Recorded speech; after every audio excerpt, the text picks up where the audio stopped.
Suswagatam. Ladies and gentlemen, put your hands together as we welcome our dynamic Honorable Chief Minister, Sri A. Anumala Revanth Reddy, Garu, to the Christmas celebration 2023. We are so privileged and honored that our newly elected Chief Minister is among us. A big round of applause, ladies and gentlemen. I also warmly welcome Honorable Deputy Chief Minister, other Honorable Ministers, MPs, MLAs, Bishops, Reverends, clergy and all the invitees to the Honorable Chief Minister's Christmas Celebration 2023.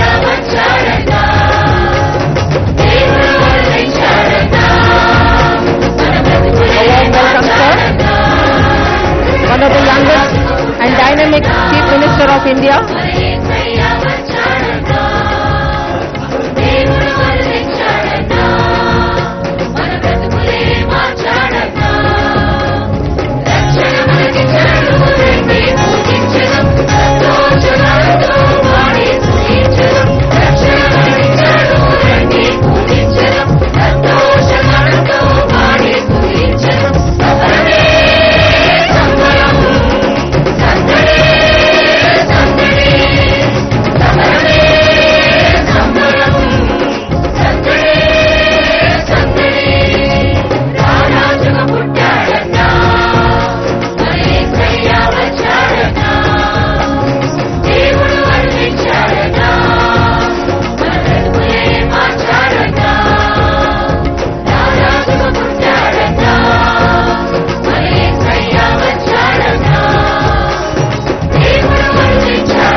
Salvation, peace, joy and happiness through His birth, death and resurrection. Jesus Christ is the reason for this season. Christmas is a special season for celebrating the birth of Jesus. He divided history into two parts, BC and AD. It is a time to praise God for the gift of our Savior and to remember that Jesus is the light of this world who illuminates our hearts with God's truth. It is also a time to anticipate the return of Christ and the consummation of His kingdom.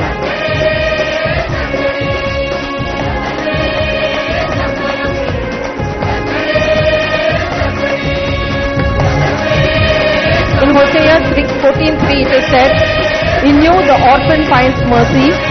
God is the father to the fatherless." Hence Psalms 82:3 says, "Give justice to the weak and the fatherless. Maintain the right of the afflicted and the destitute." Our Honorable Chief Minister, on his arrival, will be greeting the orphan children.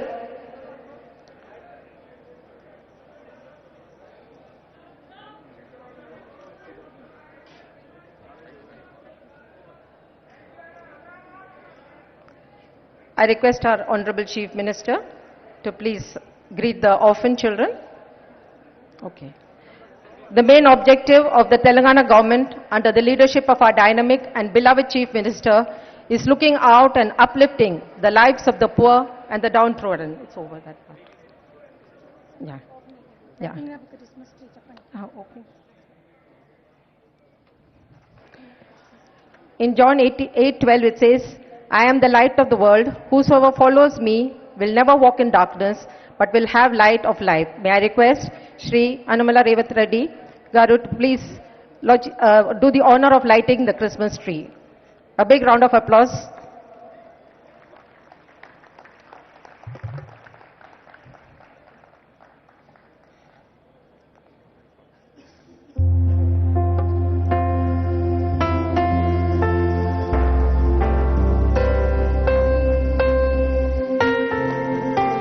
Yeah, the Christmas tree is lit. Thank you, sir.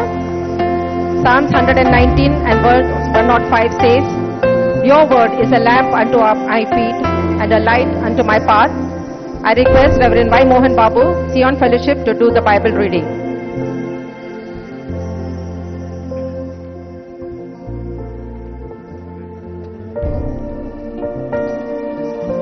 Well, praise the Lord. Good evening to each and everyone. On the grand success of this wonderful party, we congratulate CM Revanth Reddy Garu and all the Congress government. Let's read the word of God. ఆ దేశంలో కొందరు గొర్రెల కాపర్లు పొలములో ఉండి రాత్రివేళ తమ మందను కాచుకొనుచుండగా ప్రభు దూత వారి యొద్దకు వచ్చి నిలిచెను. ప్రభు మహిమ వారి చుట్టూ ప్రకాశించినందున వారు మిక్కిలి భయపడిరి. అయితే ఆ దూత, భయపడకుడి, ఇదిగో ప్రజలందరికీ కలగబోవు మహా సంతోషకరమైన సువర్తమానము నేను మీకు తెలియజేయుచున్నాను. దావీదు పట్టణమందు నేడు రక్షకుడు మీ కొరకు పుట్టి ఉన్నాడు. ఈయన ప్రభువైన క్రీస్తు. దానికిదే మీ కానవాలు.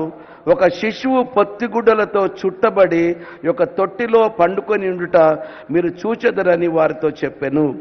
వెంటనే పరలోక సైన్య సమూహము ఆ దూతతో కూడా నుండి సర్వోన్నతమైన స్థలములలో దేవునికి మహిమయు, ఆయనకిష్టులైన మనుష్యులకు భూమి మీద సమాధానము కలుగునుగాకని దేవుని స్తోత్రము చేయుచుండెను.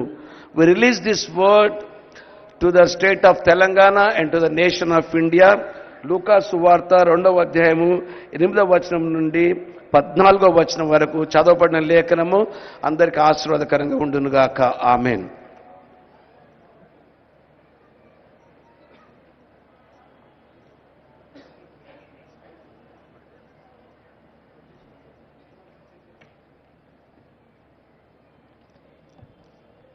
Thank you, Reverend. Luke 2:14 states, "Glory to God in the highest, and on earth peace, goodwill toward men." I request Reverend Dr. Satish Kumar to please give the Christmas message.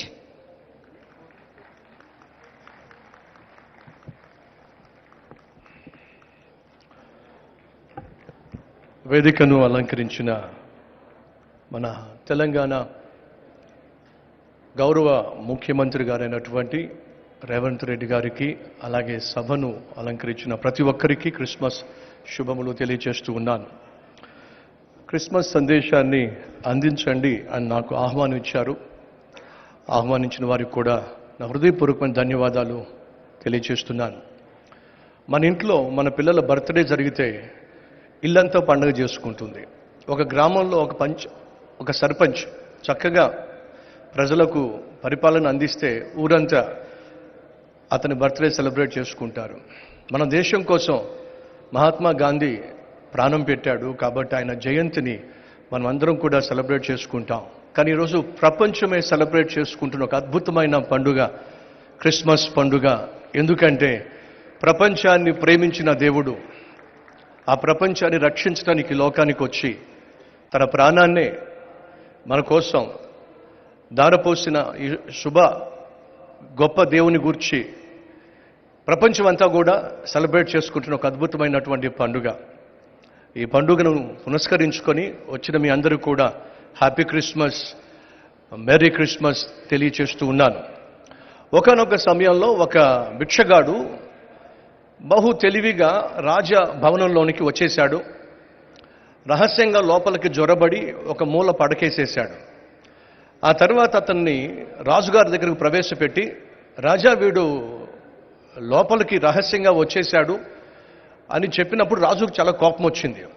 కోపం వచ్చే రాజు ఏమన్నాడంటే, రాజభవనంలోనికి నువ్వు వచ్చి ఇక్కడ పడుకున్నావాట, ఇదేమైనా సత్రం అనుకుంటున్నావా అని చెప్పి సీరియస్గా కోపడ్డాడు. ఆ భిక్షగాడు అంటున్నాడు, రాజా మీరు ఇది ప్యాలెస్ అంటున్నారు, రాజభవనం అంటున్నారు, మరి నాకేమో సత్రమే అనిపించింది కాబట్టి వచ్చి పడుకున్నాను. మీ ఉద్దేశంలో సత్రం అంటే ఏమిటి రాజా అని అడిగాడు. అప్పుడు రాజు చెప్పిన మాట ఏమిటంటే, సత్రం అంటే ఉండిపోయే స్థలాన్ని సత్రం అంటారా, ఇది రాజభవనం, సత్రం కాదు. రాజా మీరు అన్నారు ఉండిపోయే స్థలం సత్రం అన్నారు కదా, 100 సంవత్సరాల క్రితం ఈ రాజభవనంలో ఎవరున్నారో చెప్పండి. మా ముత్తాత ఉండేవాడు, ఇప్పుడు ఉన్నాడా? లేడు, పోయాడు. 50 సంవత్సరాల క్రితం ఎవరుండేవాళ్ళు ఈ సత్రంలో? మా తాతయ్య ఉండేవాడు, ఉన్నాడా? ఇప్పుడు లేడు, పోయాడు. 30 సంవత్సరాల క్రితం ఎవరున్నారు ఇక్కడ? మా నాన్న ఉన్నాడు, ఇప్పుడు ఉన్నారా? లేదు, ఆయన వెళ్ళిపోయాడు. 30 సంవత్సరాల తర్వాత ఎవరుంటారు ఇక్కడ? నేను ఉండను, వెళ్ళిపోతాను. మా అబ్బాయి వస్తాడు ఇక్కడికి రాజ్యాన్ని పరిపాలించడానికి. మీరు ఇందాక అన్నారు కదా రాజా, సత్రం అంటే ఉండిపోయే స్థలం అని. మరి మీ రాజభవనం ఉండిపోయే స్థలమే కదా. ఒకప్పుడు మీ తాతయ్య ఉన్నాడు, మీ ముత్తాత ఉన్నాడు, ఆ తర్వాత మీ నాన్నగారు ఉన్నారు, ఇప్పుడు మీరు ఉంటారు, రేపొద్దున వెళ్ళిపోతారు. మీరేమో రాజభవనం అంటున్నారు కానీ రాజా ఇది రాజభవనం కాదు రాజా, ఇది ఒక సత్రం. ఆ మాటకొస్తే రాజా ఈ భూమి సత్రం రాజా. ఎందుకంటే మనిషి ఈ భూమి మీదకి వస్తాడు, కొంతకాలం ఉంటాడు, ఆ తర్వాత వెళ్ళిపోతాడు రాజా. మనిషికి భగవంతుడు ప్రసాదించిన సత్రమే ఈ లోకం రాజా. వస్తూ వస్తూ మీతో పాటు ఏమీ పట్టురాలేదు రాజా, వెళ్తూ వెళ్తూ మీరు పట్టుకెళ్ళరు రాజా. ఒంటరిగా వచ్చాము, ఒంటరిగానే వెళ్ళిపోతాం రాజా అని అన్నప్పుడు ఆ రాజు చాలా ఆలోచనలో పడ్డాడు. మీరు ఇందాక అన్నారు కదా, మా ముత్తాత వచ్చాడు వెళ్ళిపోయాడు, ఉన్నాడు వెళ్ళిపోయాడు, మా తాతయ్య ఉన్నాడు వెళ్ళిపోయాడు, అలాగే మా నాన్న ఉన్నాడు వెళ్ళిపోయాడు అని చెప్పి అన్నారు కదా రాజా. ఒక ప్రశ్న వేస్తారు, ఏమనుకోకండి. ఏమిటి? వెళ్ళిపోయిన మీ తాతయ్య, వెళ్ళిపోయిన మీ ముత్తాతయ్య, వెళ్ళిపోయిన మీ నాన్నగారు వెళ్ళిపోయారు అంటున్నారు కదా, ఎక్కడికి వెళ్ళారు? ఎప్పుడైనా ఆలోచన చేశారా? మీరు కూడా అదే అంటున్నారు, కొంతకాలం ఉంటాను, ఆ తర్వాత నేను వెళ్ళిపోతాను అంటున్నారు. మరి మీరు ఎక్కడికి వెళ్తారు? మనం వచ్చాం కదా ఈ భూమి మీదకి, ఒకరోజు వెళ్ళిపోతాం కదా, ఎక్కడికి వెళ్ళిపోతాం? ఎప్పుడైనా ఆలోచన చేశారా అనే ప్రశ్న రాజును అడిగాడు. ఒకవేళ మీ దగ్గర జవాబు లేకపోతే మీ పక్కన మంత్రి ఉన్నాడు కదా, ఆయన అడగండి. మనిషి మరణించిన తర్వాత ఎక్కడికి వెళ్తాడో తనను చెప్పమనండి. ఏం మంత్రి, నీ దగ్గర సమాధానం ఉందా? నా దగ్గర కూడా సమాధానం లేదండి. పోనీ మీ చుట్టూ చాలామంది తెలివైన వాళ్ళు, జ్ఞానులు ఉన్నారు కదా, వాళ్ళని అడగండి. మీ ముత్తాత గారు, మీ తాతగారు, మీ నాన్నగారు ఇక్కడ ఉండి వెళ్ళిపోయారు కదా, వాళ్ళు ఎక్కడికి వెళ్ళారో, ఆ తర్వాత మీరు కూడా కొంతకాలం ఇక్కడ ఉండి వెళ్ళిపోతారు కదా, మరి మీరు ఎక్కడికి వెళ్తారో ఒక్కసారి మీ చుట్టూ ఉన్నటువంటి మహాజ్ఞానులను అడగండి, వాళ్ళు చెప్తారేమో. ఎవ్వరూ కూడా సమాధానం చెప్పలేకపోయారు. ప్రియ సహోదరి సహోదరులు, ఈరోజు మనిషిని తొలిచి వేసే ప్రశ్న ఏదైనా ఉంది అంటే, ఈ లోకానికి మనిషి వచ్చాడు, బైబిల్ సెలవిస్తుంది మన్నైనది తిరిగి మట్టిలోకి కలిసిపోతుంది, కానీ ఆత్మ దానిని ప్రసాదించిన దేవుని దగ్గరికి తిరిగి వెళ్తుంది అని చెప్పి. ఈ సత్రము అనేటటువంటి భూమి మీదకు దేవుడు మనల్ని పంపించాడు. కొంతకాలం ఈ భూమి మీద ఉండి తిరిగి తన దగ్గరికి వచ్చేసేయమన్నాడు. అదే సమయంలో దేవుడు ఒక జీవో పాస్ చేశాడు. ఏమిటి ఆ జీవో అంటే, పాపము వలన వచ్చు జీతము మరణము. అనగా మనిషి ఒకవేళ నేను పంపించిన సత్రం మీదకు వెళ్ళి సక్రమముగా జీవించకుండా తప్పు చేసినా, పాపం చేసినా, అక్రమానికి, అవినీతికి, అధర్మానికి, అన్యాయానికి తావిచ్చిన దానికి ఖచ్చితంగా నేను శిక్షిస్తాను అని చెప్పి దేవుడు ఒక జీవో పాస్ చేశాడు. సాధారణంగా ఈ భూమి మీద మనిషి తప్పు చేస్తే చట్టము అతన్ని శిక్షిస్తుంది. చట్టానికి దొరకకుండా తిరిగే చుట్టాలు చాలామంది ఉంటారు. మరి వాళ్ళను ఎవరు శిక్షిస్తారు? దేశం బాగుండాలి అని అంటే చట్టము చాలా స్ట్రిక్ట్గా ఉండాలి. స్ట్రిక్ట్గా ఉన్నప్పటికీ కూడా తప్పించుకునే వాళ్ళు చాలామంది ఉంటారు. అదే సమయంలో దయచేసి గమనించండి, దేశ రక్షణ కోసం చట్టం ఏ విధంగా, న్యాయస్థానం ఏ విధంగా తన ధర్మాన్ని వర్తిస్తుందో, ప్రపంచాన్ని సక్రమంగా కాపాడడానికి దేవుడు కూడా ఒక న్యాయస్థానాన్ని ఏర్పాటు చేశాడు. అదే బైబిల్ సెలవిస్తుంది. మనిషికి ఒక జన్మనిచ్చిన తర్వాత ఆ జన్మను ఆధారం చేసుకుని భూమి మీద మనిషి చేసే ప్రతి తప్పుకు దేవుని యొక్క న్యాయస్థానం ఎదుట నిలబడాల్సిందే. మా చిన్నప్పుడు అంటూ ఉండేవాళ్ళు, ఏమనంటే మంచి చేస్తే పరలోకానికి వెళ్తాం, చెడు చేస్తే నరకానికి వెళ్తాం అని చెప్పి అంటూ ఉండేవాళ్ళు. మరి ఈ లోకంలో చెడు చేయని వాళ్ళు ఎవరున్నారు? ఏదో తప్పు మనం చేస్తూనే ఉంటాం. ఒకవేళ మనం చేసే తప్పులను బట్టి దేవుడు శిక్షించవలసి వస్తే ఏమిటి ఆ శిక్ష? మంచి చేస్తే పరలోకం, చెడు చేస్తే నరకం. మరి చెడు చేయని వాళ్ళు ఈ లోకంలో ఎవరున్నారు చెప్పండి? ఒకవేళ మనిషి మరణించిన తర్వాత చేసిన తప్పులను బట్టి నరకానికే వెళ్ళడము గత్యంతరం అయినట్లయితే మానవ జన్మ చాలా బాధకరమైంది. కానీ శుభవార్త ఏమిటి? ఆ శుభవార్త అంటే, మనిషిని సృష్టించిన దేవుడే మనిషి పాడైపోతున్నప్పుడు, పతనమైపోతున్నప్పుడు, చేసిన పాపిష్టి పనులను బట్టి పాతాళానికి పోవలసి వచ్చినప్పుడు దేవుడే ఓ నిర్ణయం తీసుకున్నాడు. ఏమిటి ఆ నిర్ణయం అంటే, మనిషి చేసిన తప్పులను ఒకవేళ నేను క్షమించేస్తే, వారు చేసిన తప్పుల నిమిత్తము నేనే శిక్ష భరిస్తే అప్పుడు వీళ్ళకు శిక్ష ఉండదు అని చెప్పి దేవుడే 2000 సంవత్సరాల క్రితము యేసుక్రీస్తుగా ఈ లోకంలో జన్మించాడు. నశించిపోతున్న మనిషిని రక్షించటానికి యేసు ఈ లోకంలో జన్మించినట్టుగా ఈ బైబిల్ సెలవిస్తూ ఉంది.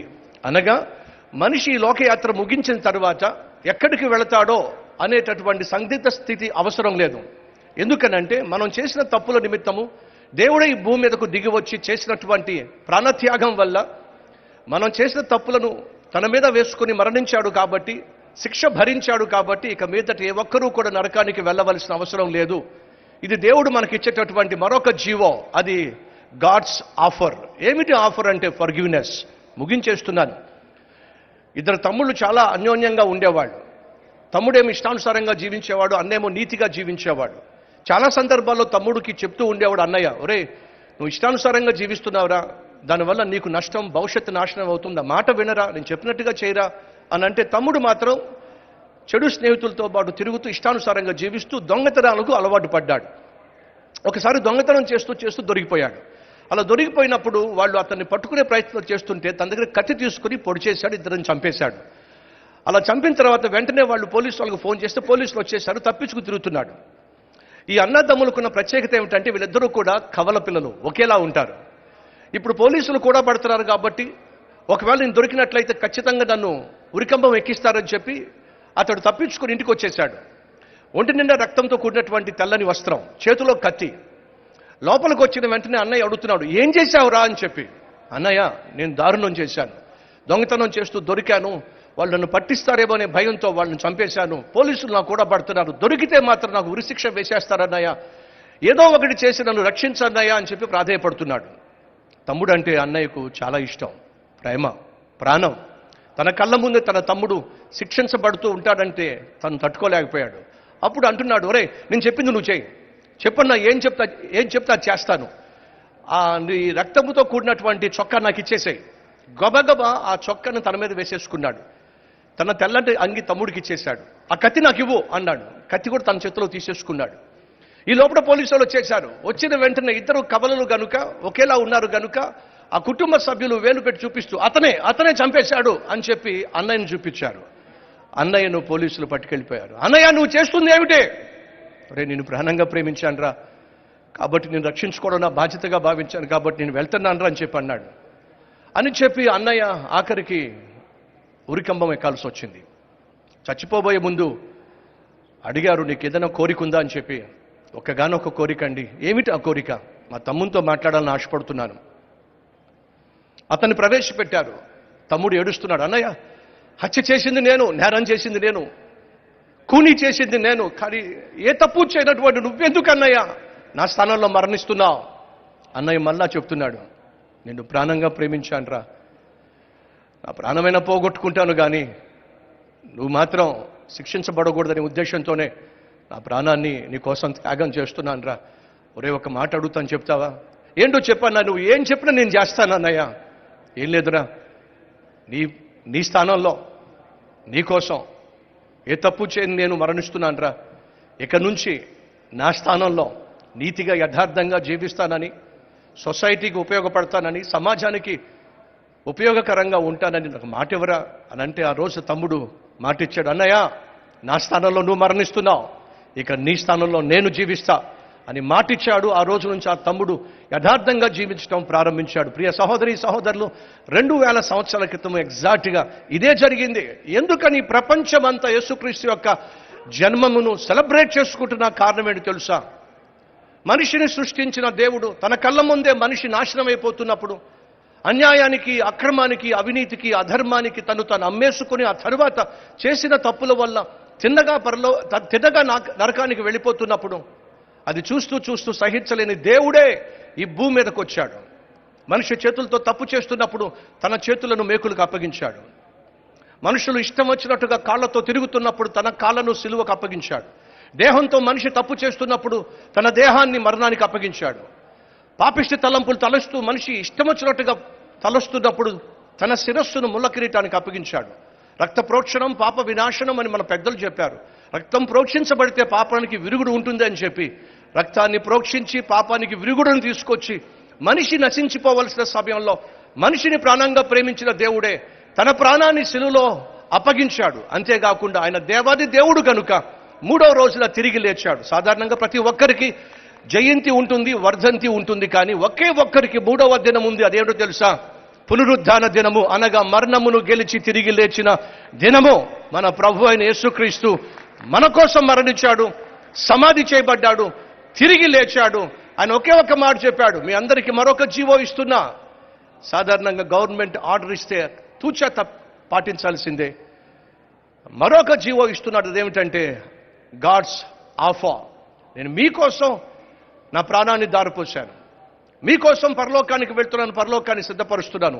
ఎవరైనా నా ప్రేమను, నా క్షమను అంగీకరించినట్లయితే వారు పరలోకం చేర్చబడతారు, పరలోకం చేరుకుంటారు. మరణించిన తర్వాత నేను ఎక్కడికి వెళ్తాననే భయము ఉండవలసిన అవసరం లేదు. ఈ ప్రశ్నకు జవాబిస్తున్న ప్రభువైన యేసుక్రీస్తు 2000 సంవత్సరాల క్రితం ఈ భూమి మీద జన్మించాడు కాబట్టి ప్రపంచమంతా సెలబ్రేట్ చేసుకుంటున్న ఈ అద్భుతమైన క్రిస్మస్ పండుగలో ఈ విధంగా మనం అందరం పాల్పంచుకోవడం అద్భుతం. అదే సమయంలో నేను అందించిన ఈ సందేశం మత ప్రచారం కానే కాదు.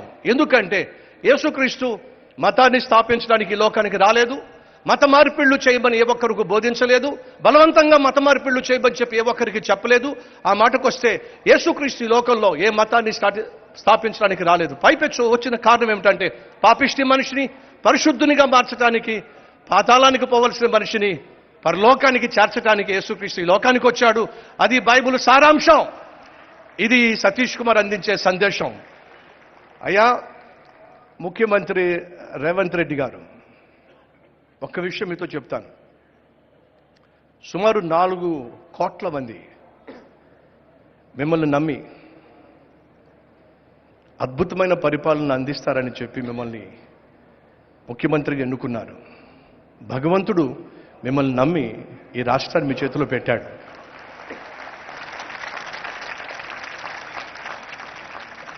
నా ఆశ, మనస్ఫూర్తిగా చెప్తున్నాను, మా తెలంగాణ సోదరి సోదరులకు మీరు అన్నగా ఉన్నట్లయితే వాళ్ళందరూ మీకు అండగా ఉంటారు. అందరి హృదయాల్లో మీరు రేవంత్ అన్నా, మా రేవంత్ అన్నా అని చెప్పే విధంగానే ఉండాలని ఆశపడుతున్నాను.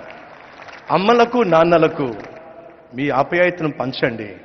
వారు వారి ఆశీర్వాదాన్ని, అవసరమైతే వారి ఆయుష్ను కూడా మీకు పంచుతారు అని మనవి చేస్తూ, క్రిస్మస్ సందర్భంగా దేవుడు మీకు తన సకల ఆశీర్వాదాలు సమృద్ధిగా అనుగ్రహించాలని మనస్ఫూర్తిగా కోరుతూ సెలవు తీసుకుంటున్నాను. Thank you so much. Thank you, Dr. Satish Kumar. Due to constraint of time, we are actually running out of time. We will have now the Christmas greetings by Bishop John Golapalli. It's a request to please make it brief and sweet, if possible within a minute or two. Thank you.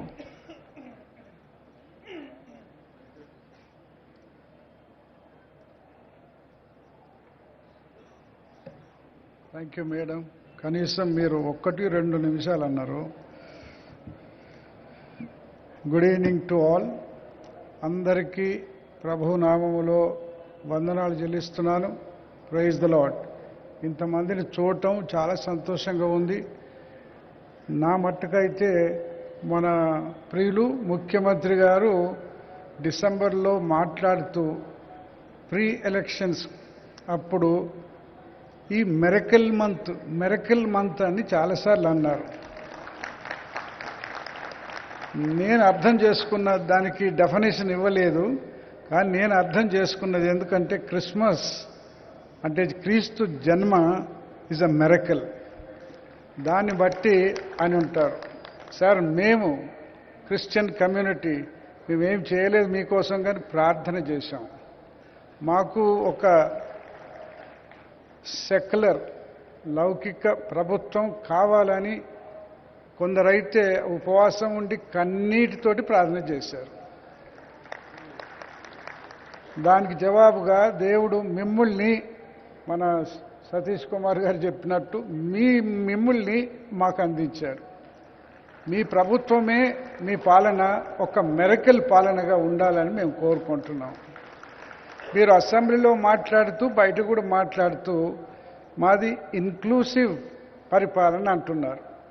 మేమైతే చాలా సంతోషిస్తున్నాం ఆ మాట వినటానికి.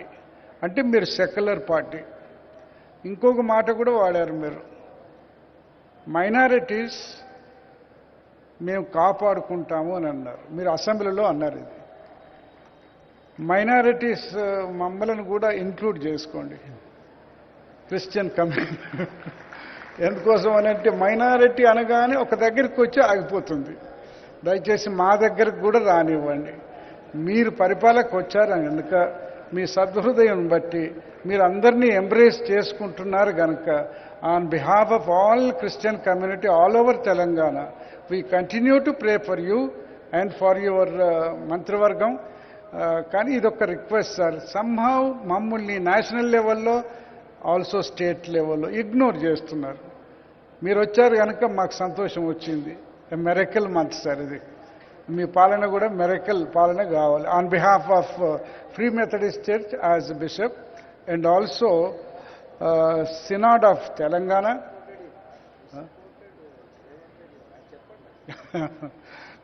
Synod of Telangana sir మేమందరం కూడా ఫుల్గా support చేశాం. అంటే ఓపెన్గా చెప్పలేకపోయాం కానీ we now are looking forward and praising the lord that we have such a wonderful leader, a young, dynamic, handsome leader, and we want you to bless us lord through this your పరిపాలన. Thank you sir. నేను మీకే చెప్పినట్టుంది కానీ I'm requesting all this on behalf of Christian micro minority. మమ్మల్ని ignore చేయకండి. మా హస్తం ఎప్పుడూ దీవించబడుతుంది. Thank you very much. Thank you, Bishop. 2000 years and we are still celebrating the birthday of our Lord and Savior Jesus Christ worldwide. And what a better way to cutting of the cake, birthday cake. I request our Honorable Chief Minister to please do the honors of cutting the cake. Cakes will be distributed to the gathering.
Proverbs 29:2 states, when the righteous are in authority, the people rejoice.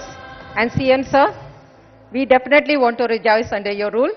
I request our Honorable Chief Minister to give the Christmas greetings and message as he addresses the gathering. అవతల podium on చేయాలి.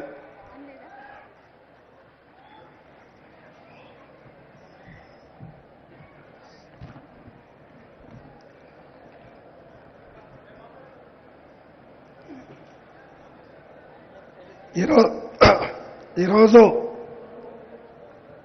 తెలంగాణ రాష్ట్ర ప్రభుత్వం తరఫున Christmas మాసంలో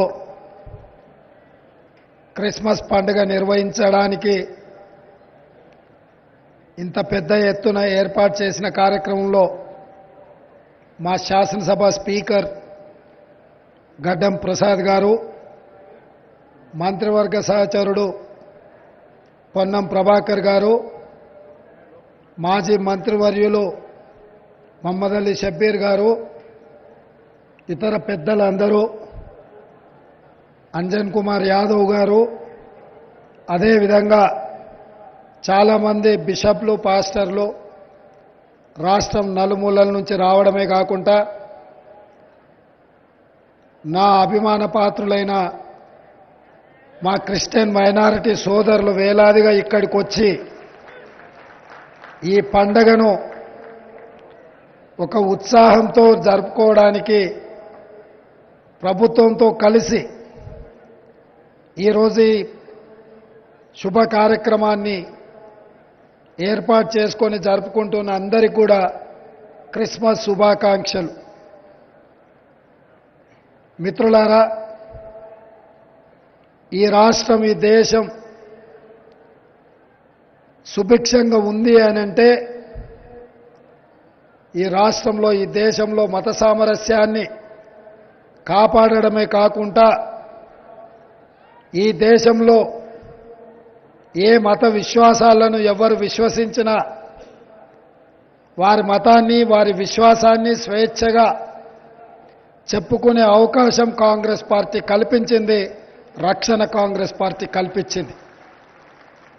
ఏ రోజు కూడా Congress party అధికారంలో ఉన్నప్పుడు ఎలాంటి తప్పిదాలు జరగకుండా మత సామరస్యాన్ని కాపాడడానికి సాయశక్తుల ప్రయత్నం చేస్తూ అనుకోకుండా ఎక్కడైనా చెదురుమదురు సంఘటనలు జరిగినా నాటి ప్రభుత్వాలు ఎప్పటికప్పుడు వాటిని సవరించుకుంటూ సమస్యల్ని పరిష్కరించుకుంటూ ముందుకు తీసుకెళ్లిన ప్రభుత్వము కాంగ్రెస్ పార్టీ ప్రభుత్వం. ఈరోజు పెద్దలు గొల్లపల్లి గారు చెప్పినారు, వాస్తవంగా చాలా సందర్భాలలో నేను మాట్లాడడం జరిగింది, చెప్పడం జరిగింది. డిసెంబర్ నెల మిరకల్ మంత్, తప్పకుండా మిరకల్ జరగబోతుంది. మా క్రిస్టియన్ ముస్లిం మైనారిటీ సోదరుల మీద నాకు సంపూర్ణమైన విశ్వాసం ఉంది. ఆ మిరకల్ మంత్లో వాళ్ళ శ్రమ, వాళ్ళ త్యాగం ఉంటుంది అని చెప్పిన ఈరోజు నేను చెప్పిన మాట వాస్తవం. ప్రపంచానికే డిసెంబర్ నెల మిరకల్ మంత్. ఎందుకంటే యేసు ప్రభువు జన్మించి తనను నమ్ముకున్న మానవాళిని పాపాల నుంచి ప్రక్షాళన చేసి వాళ్ళని స్వర్గంలో సుఖశాంతులతో ఉండే విధంగా తన రక్తాన్ని ధారపోసి పాపులను కాపాడడం జరిగింది. అదేవిధంగా వారి స్ఫూర్తితో వారిచ్చిన సందేశాన్ని గుండెల నిండా నింపుకొని ఈరోజు ఈ రాష్ట్రంలో ఉండే మైనారిటీ సోదరులు ఒక సామాజిక స్పృహతో సమానమైన న్యాయాన్ని అందించే ప్రభుత్వం రావాలి, సెక్యులర్ గవర్నమెంట్ ఉండాలి, సెక్యులర్ గవర్నమెంట్లో సేఫ్గా ఇక్కడి ప్రజలు ఉంటారు అనే విశ్వాసంతో శ్రీమతి సోనియా గాంధీ, మల్లికార్జున్ ఖర్గే గారి నాయకత్వంలో ఉన్న కాంగ్రెస్ పార్టీని మీరు ఆశీర్వదించి ఈరోజు అధికారంలోకి తీసుకురావడం జరిగింది. ఈ జర్నీ ఇది పూర్తి కాలేదు. మొన్న కర్ణాటక రాష్ట్రంలో మీరు అధికారంలోకి తెచ్చిండ్రు. నిన్న హిమాచల్ ప్రదేశ్లో కాంగ్రెస్ను అధికారంలోకి తెచ్చిండ్రు. నేడు ఈనాడు తెలంగాణలో కాంగ్రెస్ పార్టీని అధికారంలోకి తీసుకొచ్చి ఒక సెక్యులర్ ప్రభుత్వాన్ని ఏర్పాటు చేసిండ్రు. కానీ ఇంతకంటే పెద్ద గురుతరమైన బాధ్యత ఈ దేశ పౌరుల మీద ఉన్నది. 140 కోట్ల ప్రజలు సుఖశాంతులతో మత సామరస్యాన్ని కాపాడుకుంటూ ఈ దేశం పరడవిల్లాలి, ఈ దేశం అభివృద్ధి పదం వైపు దూసుకు వెళ్ళాలి అనంటే రాబోయే రోజుల్లో జరగబోయే లోక్సభ ఎన్నికలలో ఎర్రకోట మీద మువ్వన్నెల జెండా ఎగిరినప్పుడే ఈ దేశానికి రక్షణ ఉంటుంది. ఈ దేశంలో సర్వమత సమ్మేళనం శాంతియుతంగా ముందుకు సాగుతుంది. అందుకే ఈరోజు మా బిషప్లను కానీ, మా పాస్టర్లను కానీ, మా పెద్దల్ని కానీ ఏ చేతులతో మమ్మల్ని ఆశీర్వదించి ఇంత ఉన్నత స్థాయికి తీసుకొచ్చిండ్రో ఈరోజు దేశ భవిష్యత్తు, దేశ రక్షణనే ఈరోజు అనుమానాలకు దావు తీసే పరిస్థితి కనిపిస్తుంది. మొన్నటికి మొన్న మణిపూర్లో జరిగిన కిరాతక చర్యలు మీరు కల్లారా చూసిండ్రు. నెల రోజులైనా వైపున ప్రధానమంత్రి గారు కానీ, కేంద్ర హోంశాఖ మంత్రి గారు కానీ మణిపూర్లో మండిపోతున్న ప్రజలని కాపాడడానికి ప్రయత్నం చేయలేదు. అక్కడ రాష్ట్ర కేంద్ర ప్రభుత్వాలు ఎలాంటి ప్రజల యొక్క మానాలకు, ప్రాణాలకు రక్షణ కల్పించలేదు. ఆ చర్యలకు పాల్పడకపోను ఎన్నికలలో ఓట్లు అడగడానికి, ఎన్నికల ప్రచారంలో మునిగి తేలిండ్రు. మణిపూర్లో ఉన్న సామాన్యమైన ప్రజల ప్రాణాల కంటే ఎన్నికలలో రాజకీయ ప్రయోజనాలే వాళ్ళకి కావాలి అని చెప్పి వాళ్ళు మన కళ్ళ ముందు కళ్ళ కట్టినట్టుగా వ్యవహరించారు. కానీ అదే మా నాయకుడు రాహుల్ గాంధీ గారు స్వయంగా మణిపూర్ పర్యటన చేసి బాధిత కుటుంబాలను పరామర్శించి అక్కడున్న జాతుల మధ్యలో వైరాన్ని వైషమ్యాలను తగ్గించే ప్రయత్నం చేసి కలిసిమెలిసి ఉండే విధంగా శాంతి నెలకొల్పడానికి శ్రీ రాహుల్ గాంధీ గారు ప్రయత్నం చేస్తే ఆ ప్రయత్నాన్ని కూడా పార్లమెంట్లో ప్రధానమంత్రి గారు విమర్శించిండ్రు. ఇది శోచనీయము. ఇట్లాంటి మణిపూర్ లాంటి సంఘటనలు దేశంలో ఇంకెక్కడ కూడా జరగకుండా చూడవలసిన బాధ్యత ఈ దేశ పౌరుల మీద ప్రతి ఒక్కరి మీద ఉన్నది. ఆ దిశగా ప్రయాణించడానికి మాకు శక్తినివ్వడానికి ఆ దిశగా మేము ముందుకు సాగడానికి బిషప్లందరూ కూడా మమ్మల్ని ఆశీర్వదించవలసిందిగా ఈ సందర్భంగా నేను కోరుకుంటున్నా. కాంగ్రెస్ పార్టీ ఎప్పుడు అధికారంలో ఉన్న inclusive government, inclusive growth, if it is welfare, if it is development అందరికీ అందుబాటులోకి తీసుకురావడమే మా లక్ష్యము. నిస్సహాయులకు సహాయం అందించడం మా ప్రభుత్వ లక్షణం. అదేవిధంగా అర్హత ఉన్న వాళ్లకు అవకాశాలు కల్పించడం మా ప్రభుత్వం యొక్క లక్ష్యం. అందుకే ఈ దేశంలో మీకందరికీ తెలుసు, ఏకే ఆంటనీ గారు, ఆస్కర్ ఫెర్నాండెస్ గారు కేంద్ర ప్రభుత్వంలో అత్యంత కీలకమైన శాఖలు నిర్వహించడమే కాకుండా నీతికి నిజాయితీకి దేశభక్తికి మారు పేరుగా ఏకే ఆంటనీ, ఆస్కర్ ఫెర్నాండెస్ గారు వారి జీవిత కాలం వారు బాధ్యతలో ఉన్నంత కాలం వారు అహర్నిశలు కృషి చేసిండ్రు. ఈ దేశంలో ఎవరు కూడా పదవులు ఇస్తామంటే వద్దన్నారు. కానీ ఏకే ఆంటనీ గారికి పార్టీ మొత్తం మీకు బాధ్యత ఉంది, ఢిల్లీలో ఉండండి, మీకు రాజ్యసభ ఇస్తాం, అన్ని అవకాశాలు కల్పిస్తామంటే కూడా యువతకు మనము అవకాశాలు ఇవ్వాలి, వాళ్ళకి ఇవ్వండి. నేను కేరళలో ఉన్నా, ఢిల్లీలో ఉన్నా, ఈ దేశ ప్రయోజనాల కోసం ఎప్పుడూ పాటుపడుతూనే ఉంటా, కాంగ్రెస్ పార్టీ యొక్క గెలుపు కోసం కృషి చేస్తూనే ఉంటా అని చెప్పిన నాయకుడు ఏకే ఆంటనీ గారు. అదేవిధంగా ఈరోజు నేను మీకు మాట ఇస్తున్నా, తెలంగాణ రాష్ట్రంలో ఏర్పడ్డ ఇందిరమ్మ రాజ్యం ఇది పేదల కోసం, పేదల సంక్షేమం కోసం, పేదల యొక్క అభివృద్ధి కోసం, అభ్యున్నతి కోసమే కృషి చేస్తుంది. మత సామరస్యాన్ని కాపాడడమే కాదు, ఇమాంలకు, మౌజంలకు, అదేవిధంగా మన చర్చిలలో ప్రార్థనలు చేసే పెద్దలకు అందరూ కూడా ప్రభుత్వం వైపు నుంచే గౌరవ వేతనం ఇవ్వాలన్న ఆలోచన మేము చేసినాం. అర్హులైన అందరికీ తప్పకుండా అవకాశం కల్పిస్తాం. ఇదే కాదు, ప్రభుత్వం అమలు చేస్తున్న సంక్షేమ పథకాలు ఇందిరమ్మ ఇండ్లు కావచ్చు, లేదా కళ్యాణ లక్ష్మి కావచ్చు, లేదా ఇతర సంక్షేమ పథకాలు 500 రూపాయలకి ఇచ్చే సిలిండర్ కావచ్చు, మహాలక్ష్మి పథకం ద్వారా అందించే 2500 ఆర్థిక సహాయం ఆడబిడ్డలకు కావచ్చు. ఈ రకంగా ఏ సంక్షేమ పథకం తీసుకున్నా క్రిస్టియన్ మైనారిటీ సోదరులకు చివరన ఉన్న ఎక్కడనో మారుమూల పల్లెలో ఉన్న వాళ్ళకు కూడా ఈ సంక్షేమ పథకాన్ని అందించే బాధ్యత మా ప్రభుత్వం తీసుకుంటుంది. సంపూర్ణంగా, భద్రంగా, విశ్వాసంగా మేము మీకు పరిపాలన అందిస్తాము. మేము పాలకులము కాదు, మేము సేవకులము. మేము యేసుక్రీస్తునే ఆదర్శంగా తీసుకొని వారి త్యాగాలను మననం చేసుకుంటూ మాకిచ్చిన బాధ్యతాయుతంగా నిర్వహిస్తూ సతీష్ గారు చెప్పిండ్రు, రేవంత్ అన్న అంటే మీరు అన్నగా ఉంటే మేము అండగా ఉంటాము, మేము ఆశీర్వదిస్తామని. ఈరోజు నేను ఇంత వాడిని అయ్యి ఇక్కడికి వచ్చినా అంటే మా మోహన్ గారు ఉన్నారు. మొట్టమొదట నేను మిడ్చల్ మండలంలో జడ్పీటీసీగా స్వతంత్ర అభ్యర్థిగా పనిచేసినప్పటి నుంచి నా రాజకీయ విధానం, నా వ్యవహార శైలి, నేను తీసుకుంటున్న నిర్ణయాలు ఏ విధంగా ఉండేనో వారికి తెలుసు. జడ్పీటీసీ నుంచి ఈరోజు ముఖ్యమంత్రిగా బాధ్యత చేపట్టిన ఏ రోజు కూడా సామాన్యులకు దూరం కాలేదు, నా బాధ్యతను మరవలేదు. భవిష్యత్తులో ఏ బాధ్యత ప్రజలు ఆశీర్వదించి మీ అభిమానంతో అవకాశం ఇచ్చినా నిత్యం గుర్తుపెట్టుకుంటూ బాధ్యతను మరవకుండా ఈ రాష్ట్రాన్ని అభివృద్ధి పదం వైపు నడిపిస్తూ మత సామరస్యాన్ని కాపాడి మిమ్మల్ని అందరినీ ఎప్పటికీ ఇదే విధంగా కలిసే విధంగా ఏ సందర్భం వచ్చినా స్వేచ్ఛగా సచివాలయం తలుపులు మీకు ఎప్పుడు తెరిసే ఉంటాయి.